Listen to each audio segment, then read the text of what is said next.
Yeah, ladies and gentlemen, we have seen the results of the British Brexit referendum of June 23rd, and a small majority has decided in favor of leaving the European Union. I must say that I myself was a bit skeptical end of March when I wrote this piece here for AICGS, Johns Hopkins University, in their advisor section. The title is British Referendum Pains and the EU Implications of Brexit. And I basically wrote what then became a result.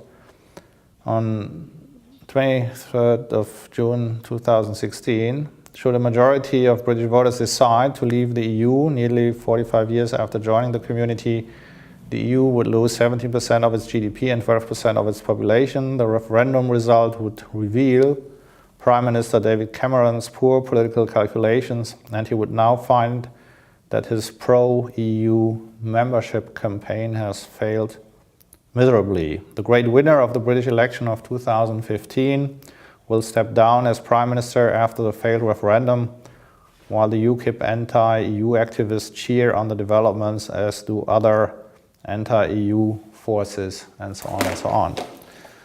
So to some extent I was skeptical, not just because there was the impression that many voters in the United Kingdom are kind of skeptical vis-à-vis the European Union.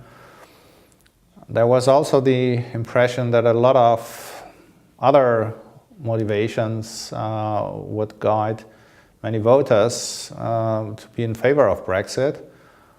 And actually some of the Brexit support came, of course, from this immigration debate. And there were many people in the United Kingdom which obviously had the impression we have too much immigration, too many immigrants, particularly from EU Eastern European countries.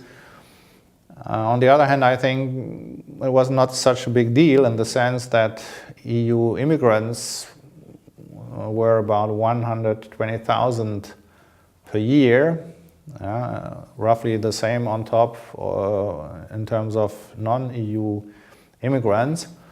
And that's not so big relative to 65 million inhabitants. What was the problem? Part of the real problem was that the British Prime Minister Cameron and his Conservative government had decided to cut budget allocations, so transfers from national government to the cities.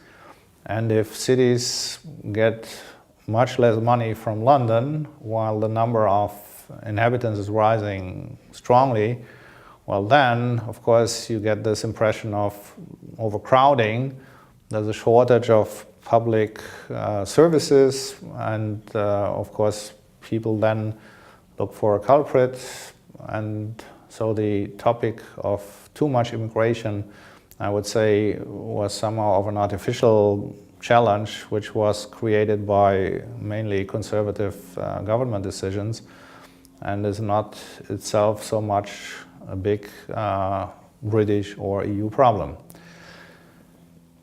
So there is also another problem, that there were many strange claims made by Brexit supporters. For instance, the former London Mayor Boris Johnson, he would show on his campaign bus every week we are paying £350 million as British contributions to the European Union. This figure is not correct. The correct figure is about half when you talk about the net contribution of the UK to the European Union.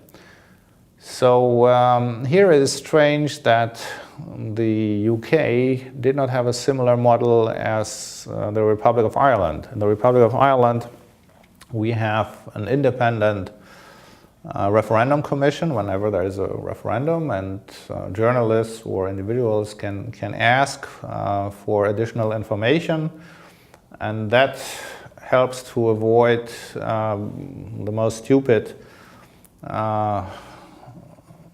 arguments or claims when it comes to the issues of the referendum. So one could have asked in London, is it true that the British contributions to the EU is £350 million per week, and the answer would have been no, that is not correct. So here the British institutional architecture might actually have borrowed a good institution from Ireland, but it did not for some reason. So it seems that after the referendum now there is a kind of also disappointment in many parts of the British society, and of course one is also afraid that Scotland might decide to leave Great Britain. Scotland and England have been joined Great Britain since 1707, and as the big majority contra Brexit in Scotland suggests, there is a strong interest of the Scottish people to join the European Union. Well, of course, the referendum result also suggests that the European Union itself has certain problems. It's obviously not very attractive, at least it's not very popular in the United Kingdom, and so there are reasons to consider reforms very seriously. The old story that the European Union basically is a group which was created under some trade interests, the interest to establish prosperity, trade, cooperation and peace in Western Europe, to some extent also facing the pressure then of the Soviet Union. Well, this equation no longer is very convincing. The Soviet Union is gone, and therefore it is all the more important that the European Union can show that there are important advantages, economic advantages, political advantages, and so on. So the British will see, I would argue, in the coming months and years, that there is a disadvantage of leaving the European Union. The UK will lose the access to the EU single market. The UK has had a high current account surplus, and the services current account vis-à-vis the EU 27 countries. But if the UK would lose access to the EU single market or have only rather restricted access, that's going to be a big problem. So London probably will lose some of its foreign banks, and even many British banks might consider to go to Luxembourg or to Paris or to Frankfurt.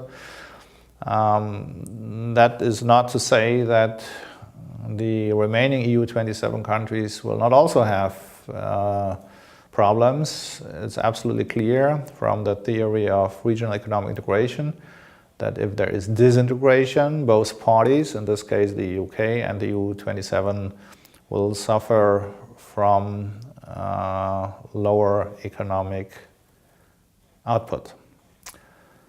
So the order of magnitude is not so easy to anticipate. I would think that for the UK in the long term, minus 6 to 8% of GDP could be part of the cost of being no longer an EU member country.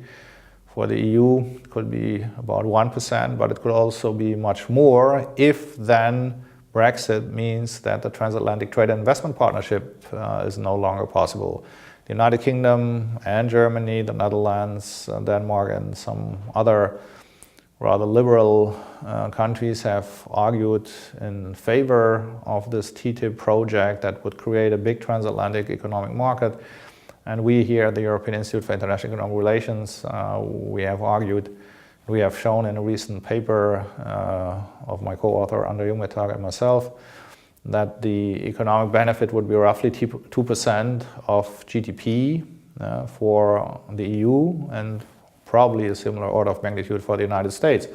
So if TTIP then no longer is possible, there is a loss for the world economy almost of 1%, and as there are other negative effects of Brexit, the world economy would suffer an output loss of between 1 and 2% in the long run. So the effects, I would think, are fairly big. Some of them will be seen just as a kind of a recession in the UK in 2017 or so, but the more important effects are long run. The EU 27, without the United Kingdom, will lose political and economic influence in many parts of the world simply because then we are smaller, we are less powerful, and the UK, which itself is roughly 1/5 of the old EU, will make this experience on a much broader scale.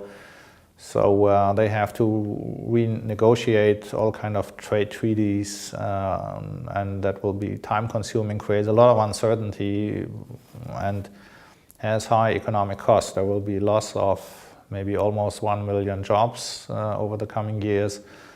And at least from an economic perspective, I would think there were not very convincing arguments in favor of Brexit. Okay, maybe it's wonderful to feel a kind of new sovereignty, independence or something like this, but I would argue this is an illusion in a world where there are big countries such as the United States and increasingly China. China will double its GDP between 2015 and 2029 roughly. So in such a world economy, if you are 3% of world GDP, you will have a very limited sovereignty.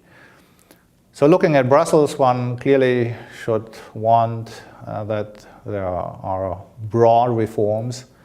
There should be much less regulation, but I think there are good arguments that there should be higher expenditures, higher government expenditures in Brussels on infrastructure, on defense, maybe also on the first 6 months of unemployment insurance. There should be something like an EU social market economy in the future.